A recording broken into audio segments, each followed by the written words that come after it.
Kharagpur railway station. এই Kharagpur railway station এলাকাতে রয়েছে এমন এক আল্লাহর ওলির দরগা যিনি দাদাজি পীর সাহেব নামে পরিচিত এই খড়গপুর এলাকাতে, এবং তিনি ছিলেন চিস্তিয়া ও আশরাফিয়া সিলসিলার এক বুজুর্গ ও আল্লাহর ওলি, যার আস্তানায়ে মুবারক এই ভিডিওর মাধ্যমে আপনাদেরকে জিয়ারত করাবো এবং জানবো সেই আল্লাহর ওলির হিস্ট্রি সম্পর্কে। আসসালামু আলাইকুম বন্ধুরা, আমি অপু শেখ আপনাদের মিউজবান।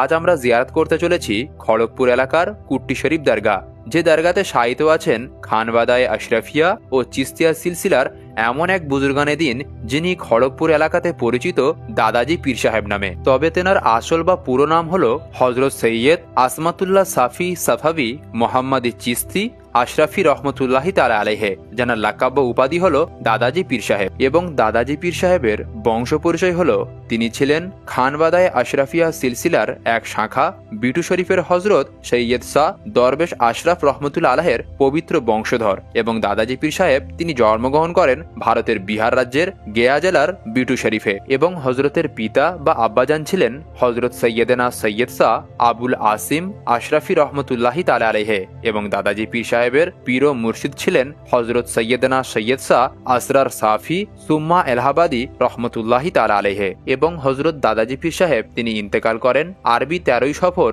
ইংরেজি 19শে জুন 1985 খ্রিস্টাব্দে মঙ্গলবার সকাল 8:35 ভারতের পশ্চিমবঙ্গ রাজ্যের খড়গপুর এলাকাতে। এবং হজরতের দরগাতে একটি উরুস শরীফও পালিত হয়ে থাকে, যা আরবি ক্যালেন্ডার অনুযায়ী 13ই সফর।